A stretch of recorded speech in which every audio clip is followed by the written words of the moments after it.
वज़ीर-ए-आज़म नरेंद्र मोदी यूपी के शाहजहांपुर में हैं, जहां थोड़ी ही देर में वो गंगा एक्सप्रेस वे का संग बुनियाद रखने वाले हैं। रिपोर्ट के मुताबिक तकरीबन 594 किलोमीटर तवील और 6 लेन का ये एक्सप्रेस वे 36,200 करोड़ रुपए से ज्यादा की लागत से बनाया जाएगा। ये एक्सप्रेसवे मेरठ के बिजौली गांव के करीब से शुरू होकर प्रयागराज के जोधापुर दांडू गांव तक पहुंचेगा।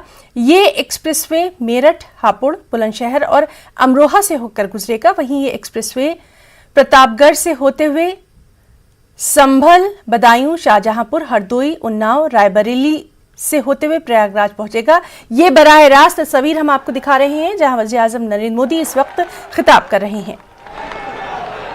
नहीं से ओजस्वी कमी, दामोदर स्वरूप विद्रोही, राज बहादुर विकल और अग्निवेश शुक्ल ने वीर रस से क्रांति धारा बहाई हती। इतो ही नहीं, अनुशासन और वफादारी को संकल्प दिवाने वाले स्काउट गाइड के जनक पंडित श्रीराम वाजपेयी जी की जन्मभूमि जहे धरती है। इन सब महापुरुषन के पैनमा हमारो प्रणाम। साथियों, संयोग से कल ही पंडित राम प्रसाद बिस्मिल, अशफाकुल्लाह खान और ठाकुर रोशन सिंह का बलिदान दिवस भी है। अंग्रेजी सत्ता को चुनौती देने वाले शाहजहांपुर के इन तीनों सपूतों को 19 दिसंबर को फांसी दी गई थी। भारत की आजादी के लिए अपना सर्वस्व न्योछावर कर देने वाले ऐसे वीरों का हम सभी पर बहुत बड़ा कर्ज है।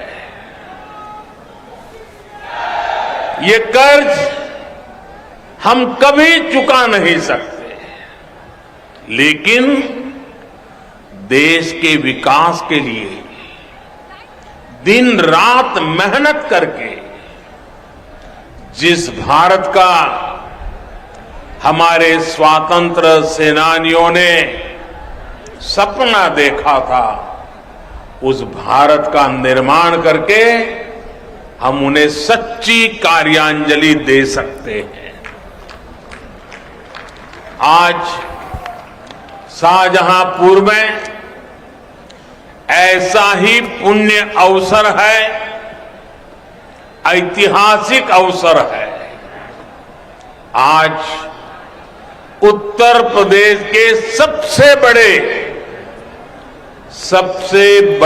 एक्सप्रेसवे गंगा एक्सप्रेसवे पर काम शुरू हो रहा है।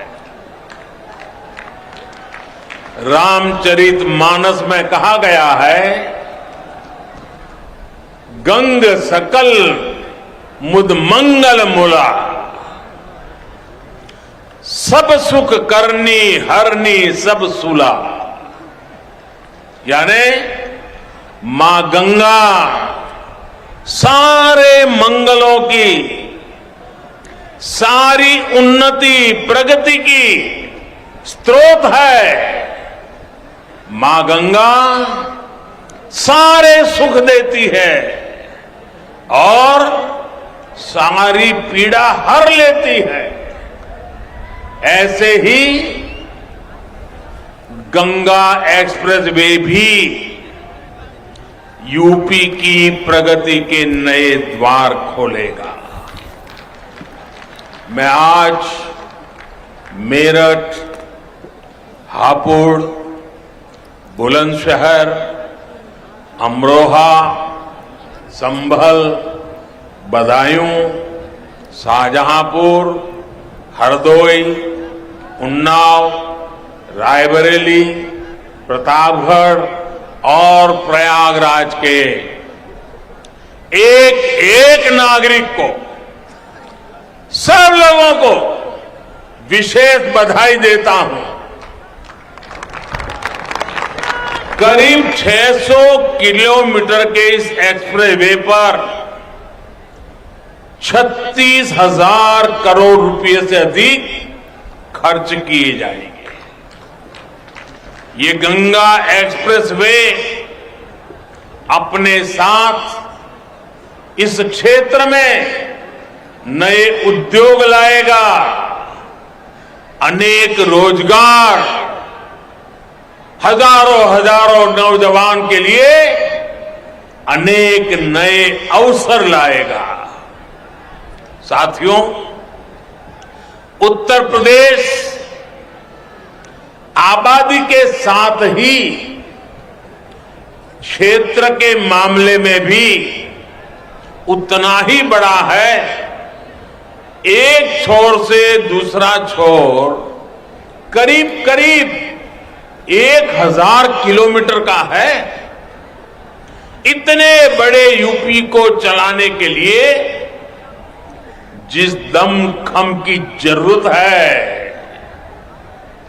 जिस दमदार काम की जरूरत है, वो आज डबल इंजन की सरकार करके दिखा रही है।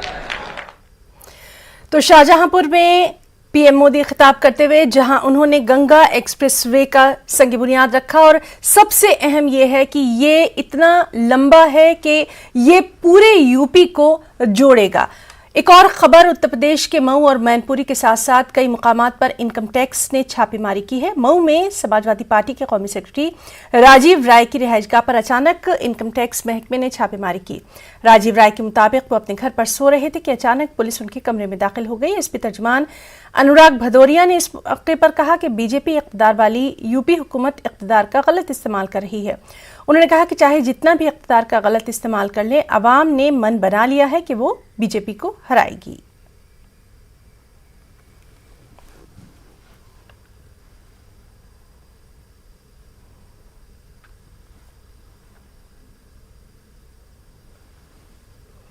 और वहीं समाजवादी पार्टी सदर अखिलेश यादव ने रायबरेली में अवामी जलसे के दरमियान मीडिया से बातचीत में कहा कि अभी तो बीजेपी ने इनकम टैक्स का ही इस्तेमाल किया है, आगे वो किसी भी सरकारी एजेंसी का गलत इस्तेमाल कर सकती है, लेकिन यूपी की अवाम बदलाव चाहती है और अवाम बीजेपी हुकूमत से परेशान है। उत्तर प्रदेश में चुनाव है और चुनाव होने की वजह से सभी दल यहाँ पर रहेंगे और लगातार कार्यक्रम इसी तरह होते रहेंगे। सवाल यह है कि उत्तर प्रदेश की जनता बदलाव चाहती है और बदलाव होकर के रहेगा। इसलिए बदलाव होना है कि उत्तर प्रदेश की जनता से भारतीय जनता पार्टी ने धोखा दिया है। किसान की आय दोगुनी नहीं हुई, नौजवानों को नौकरी रोजगार नहीं मिला, महंगाई कम नहीं हुई है और साथ ही साथ जो सपने दिखाए गए थे वो सपने अभी भी पूरे नहीं हुए हैं। इसलिए भारतीय जनता पार्टी का सफाया होना निश्चित है। जैसे जैसे उनको हार सताएगी वैसे ही उत्तर प्रदेश में आप देखेंगे कि बड़े पैमाने पर आसपास के नेता उत्तर प्रदेश में आएंगे और न केवल बड़े नेता आएंगे बल्कि जितनी भी एजेंसीज हैं उनको भी उत्तर प्रदेश में भेजा जाएगा। हम ये जानना चाहते हैं कि उत्तर प्रदेश की हार की डर की वजह से नेता भी आएंगे और दिल्ली से जितनी भी एजेंसियां हैं वो भी उत्तर प्रदेश में चुनाव लड़ने आएंगी।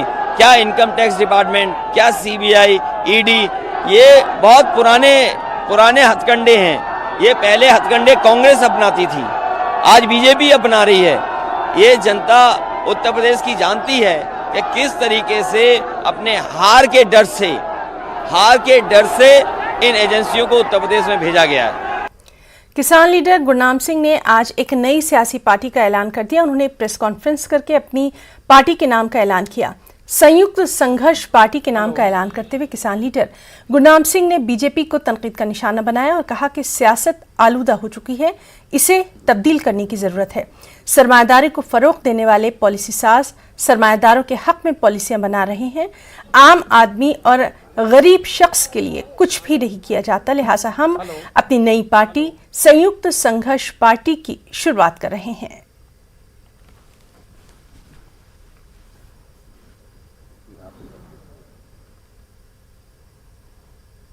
क्या इलेक्शन केवल बीजेपी को ही लड़ना चाहिए या जो राजनीतिक पार्टियां हैं, या ये कोई बिजनेस है कि इस वाला इधर वाला बिजनेस छोड़ के उधर वाला बिजनेस में क्यों जा रहा है? क्या नहीं, मैं पूछना ये चाह रहा हूं कि बीजेपी ये कह रही थी कि तो पहले ही कह रही थी कि इलेक्शन लड़ेगा मनोबल तोड़ने के लिए, कि इसलिए आंदोलन से हट जाए। क्या बीजेपी को देश को बेचने की छूट दे दें कि वो हमें ताना मारेगी? उस ताने से बचने के लिए बीजेपी को छूट दे दें कि वो सारे एयरपोर्ट बेच दे, सारी वो ट्रेनें भी बेच दे, सारे वो बंदरगाहें भी बेच दे, पूरे देश की कंपनियां भी बेच दे, पूरे देश के बैंक भी बेच डाले, उसको छूट दे दे देश को बेचने की। हम उनको लगाम लगाने के लिए सब कुछ कर रहे हैं। सोशल मीडिया पर आम सार्फिन जाली और फर्जी खबरें फैलाते हैं तो कुछ हद तक बात समझ में आती है, क्योंकि अक्सर सोशल मीडिया पर फेक आईडीज ही बनाई जाती हैं ताकि लोगों को गुमराह किया जाए। लेकिन यही कभी अमल किसी सरकर्दा शख्सियत के जरिए अंजाम दिया जाए तो इसे मुल्क की सालमियत के लिए खतरा करार देना शायद गलत हरगिज न होगा। ठीक इसी तरह मुस्लिम स्कॉलर तारिक फतेह ने एक पुरानी तस्वीर को मजहबी एंगल देकर मुसलमानों के तई खौफ व हिरास पैदा करने की कोशिश की और ये तस्वीर सोशल मीडिया पर गर्दिश भी कर रही है, वायरल हो गई है। दरअसल तारिक फतेह ने बांग्लादेश के गुमराहकुन और गलत मालूमात पर मबनी एक ट्वीट शेयर कर दिया। उनके दावे के मुताबिक इस तस्वीर में हिंदुस्तानी मुसलमान सड़कों पर नमाज अदा कर रहे हैं, ट्रैफिक जाम है। तारिक फतेह ने यह भी लिखा कि हिंदुस्तान में जुमे की नमाज की अदायगी के लिए हाईवे पर ट्रैफिक ब्लॉक करना मुझे ये इबादत नहीं लगती, ये दूसरों को डराने के लिए तादाद का मुजाहरा है।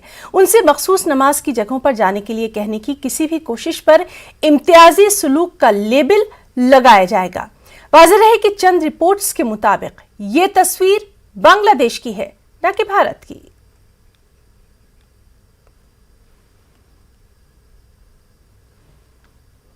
रुकना चाहेंगे एक छोटी सी ब्रेक के लिए। से इस वक्त की बड़ी खबर, अफसोसनाक खबर, जिला कामारेड्डी में एक भयानक सड़क हादसा पेश आया है। ट्रक और कार के दरमियान ये तसादुम हुआ, इसमें 6 लोगों की मौके पर मौत की खबर है। दीगर 4 शदीद जख्मी बताए जा रहे हैं, जिसमें से 2 की हालत नाजुक है। तमाम जख्मियों को करीबी दवाखाने मुंतकिल किया गया है। तो इस वक्त की एक अफसोसनाक खबर तेलंगाना के जिला कामारेड्डी से, जहां एक भयानक सड़क हादसा पेश आया है। ट्रक और कार के दरमियान यह हादसा हुआ जिसमें 6 लोगों की मौके पर मौत हो गई। दीगर 4 अफराद शदीद जख्मी बताए जा रहे हैं और जख्मियों में से भी 2 की हालत नाजुक बताई जा रही है। तमाम जख्मियों को करीबी अस्पताल भर्ती करवाया गया है।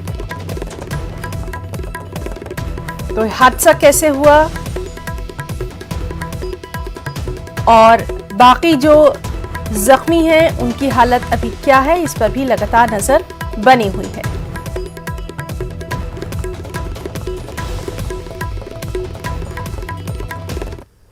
भारत के पहले chief of defence staff general Bipin Rawat के फौजी हेलीकॉप्टर हादसे की बारीकबीनी से जांच जारी है। इस मामले में कोई कसर बाकी नहीं रखी जाएगी।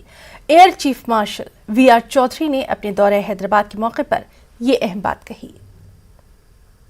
I have the CNC of the training command who is sitting next to me, who is the presiding officer of the Court of Inquiry. He just taken time off to come for this parade and he goes back and he continues with the investigation. I would not like to preempt any of the findings of the Court of Inquiry because it is a thorough process. The mandate given to him is to investigate every single angle and look into every single aspect of what could have gone wrong and come out with the suitable recommendations and findings. So I would recommend that we do not, I do not make any announcement in haste about what could have been the cause or what are the remedial actions that we are going to institute. So we'll just have to wait for a few more weeks till he completes the Court of Inquiry. And let me assure you that it is a very, very fair process. This is entire. आज़ादी के अमृत महोत्सव के हिस्से के तौर पर आंध्र प्रदेश के जिला कर्नूल में एनर्जी कंजर्वेशन वीक का एहतमाम किया गया। रोड सेफ्टी और NGOs के इश्तिराक से इस प्रोग्राम का इनेकाद किया गया। इस दौरान तलबा को तवानाई के तहफ़्फ़ुज़ पर शऊर बेदार किया गया। मुंतज़मीन ने पेट्रोल डीजल के अलावा बिजली के इस्तेमाल से मुताल्लिक़ जानकारी फराहम की। मुंतज़मीन ने इस मौके पर कहा कि घरों में कई अफराद बिजली का गलत इस्तेमाल करते हैं। तलबा को बिजली की बचत से मुताल्लिक़ यहाँ जानकारी दी गई। शादी की उम्र के तनाज़े पर मरकजी वजीर बराए अक़लियती उमूर मुख्तार अब्बास नकवी का बड़ा बयान सामने आया है। इस बयान में उन्होंने कहा कि तालिबानी सोच ही लड़कों की उम्र के बराबर लड़कियों की शादी की उम्र की मुखालिफत करती है और हम तालिबानी फिक्र मुल्क में पनपने नहीं देंगे। बात बिल्कुल हिंदुस्तान के लोगों की तरफ से भी ये बात साफ है कि जो महिलाएं हैं उनके जो संवैधानिक और नाज़रीन, आपको सीधे लिए चलते हैं राहुल गांधी की प्रेस कॉन्फ्रेंस में, जहां पर अमेठी में है वो और प्रियंका गांधी, और आज चौपाल लगाकर वो बाकायदा वहां लोगों से उनकी बात सुन रहे हैं। रीढ़ की हड्डी है, जो छोटे बिजनेस हैं, मिडिल साइज बिजनेसेस हैं, वो सब बंद हो गए। वो अपना धंधा नहीं चला सकते और जो उनकी आमदनी थी नरेंद्र मोदी के 2-3 पूंजीपति मित्रों के हवाले उन्होंने कर दी। अब आप देखिए, नरेंद्र मोदी जी 3 काले कानून लाए। नरेंद्र मोदी जी ने पहले कहा कि ये जो 3 कानून हैं ये किसानों के लिए बनाए गए हैं, ये किसानों के हित के लिए कानून बनाए गए हैं। बोला उन्होंने, बोला। 1 साल हो गया, हिंदुस्तान के सारे किसान एक साथ खड़े हुए, हर स्टेट में धरना की। 1 साल बाद प्रधानमंत्री कहते हैं मैं माफी मांगता हूं, मेरे से गलती हो गई। मैं माफी मांगता हूं, मुझसे गलती हो गई। गलती होने के बाद हमने पार्लियामेंट में सवाल पूछा, 700 किसान शहीद हुए, उनको आपने कॉम्पनसेशन दिया, उनकी आपने मदद की? पार्लियामेंट में जवाब मिलता है कोई किसान शहीद नहीं हुए, एक भी किसान नहीं मरा, हमें इसके बारे में कुछ नहीं मालूम। पंजाब की सरकार ने 400 किसानों को कॉम्पनसेशन दिया है। मैंने वो लिस्ट पार्लियामेंट में रखी और कहा कि देखिए ये 400 किसान शहीद हुए, इनकी आप मदद कीजिए। मगर वही व्यक्ति जिसने कहा कि मैं माफी मांगता हूं, उसी व्यक्ति ने 400 किसानों की, 700 किसानों की कोई भी मदद नहीं की। अब ये जो कानून आए हैं, चाहे नोटबंदी हो, चाहे GST हो, चाहे ये 3 कानून हो, ये किसके लिए काम किया जा रहा है? क्या छोटे दुकानदारों को, किसानों को इसका फायदा मिला? कोरोना वबा के दौरान बाहमी इमदाद और इंहिसार का जज्बा मुस्तहकम हुआ है। मुल्क इस वबा से मुत्तहिद होकर मुकाबला कर रहा है। टीकाकारी के ऐलान के बाद हम बेहतर ताउन करें जिससे हम कोरोना को मात देने की जानिब कदम बढ़ा सकें। नेटवर्क 18 इस मुहिम में हर कदम पर आपके साथ रहेगा। जब तक सभी महफूज नहीं तब तक कोई महफूज नहीं होगा। इसी सोच की बुनियाद पर हमारी मुहिम संजीवनी का मकसद ये यकीनी बनाना है कि वैक्सीन पाना सभी हिंदुस्तानियों का हक है।